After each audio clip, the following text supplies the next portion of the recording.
Salam tentrem rahayu wonten ing patunggilanipun Gusti Yesus Kristus. Tepangaken kula Diaken Nurpapi saking GKJ Demak, Klasis Semarang Timur. Kepareng kula ngaturaken renungan harian Sabdo Winedar dinten Senin 17 Agustus 2026. Dasaring sabda kapetik saking kalih para raja bab gangsal ayat 51 ingkang mekaten suraosipun. Ing kono panjenengane tumuli mandhap lan slulup kaping 7 ana ing Bengawan Yarden. Netepi ature abdining Allah mau, wusana sarirane banjur putih maneh kaya awake bocah cilik, sarta wus dadi resik. Mekaten sabdanipun Gusti. Sabda winedar samangke pinaringan irah-irahan Gusti neresnani sadaya bangsa. Para sederek ingkang kinasih, dinten menika bangsa Indonesia ngriyadinaken 8 taun anggenipun mardika saking penjajahanipun bangsa sanes. Temtunipun bab menika ndadosaken rakyat Indonesia sami suka bingah. Margi-margi dipun tata, dipun hias supados elok dipun tingali.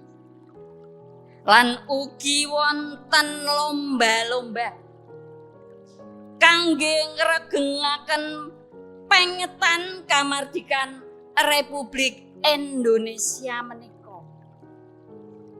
Pitakenipun, menapa Gusti ugi nresnani bangsa Indonesia menika? Kados pundi kawontenanipun bangsa-bangsa ing ngarsanipun Gusti ingkang Maha Kuwaos menika?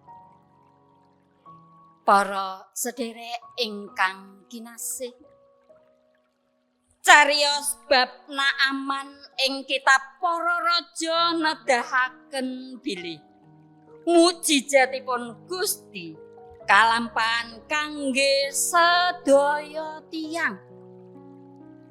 Panguwasipun Gusti menika nglangkungi menapa kemawon. Elisa inggih menika nabi kangge bangsa Israel. Peladosan lan mujijatipun kelampahan kangge bangsa Israel. Panguwasipun Gusti ingkang katindakaken lumantar piyambakipun sampun dipun raosaken dening tiyang Israel. Satemah sedaya tiyang sami tepang kalian Nabi Elisa kalebet abdinipun Naaman ingkang caos pawartos bab panguwasipun Gusti lumantar Nabi Elisa. Sakit buduk ingkang wekdal menika dereng wonten obatipun. Lan tiyang ingkang sakit buduk mesti dipun tebihi dening tiyang sanes awit kaanggep reget lan najis. Menika ndadosaken Naaman saestu ngajeng-ajeng kasarasan lantaran Nabi Elisa.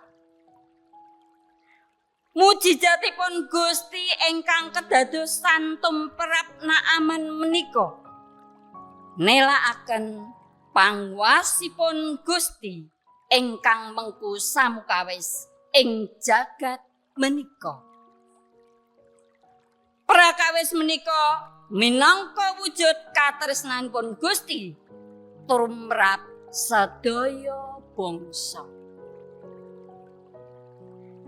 Cariyos Naaman menika ngiyataken kapitadosan kita bilih Gusti ugi nresnani bangsa Indonesia. Kamardikaning bangsa menika peparangipun Gusti ingkang makarya lumantar para pejuang rikala semanten. Ing wekdal menika Gusti ugi makarya lumantar kita sedaya. Sumangga sami mujudaken katresnanipun Gusti tumrap bangsa Indonesia kanthi sesarengan makarya mbangun negari menika. Mugi Gusti tansah mitulungi merdeka. Mekaten sabdanipun Gusti berkah dalam Gusti.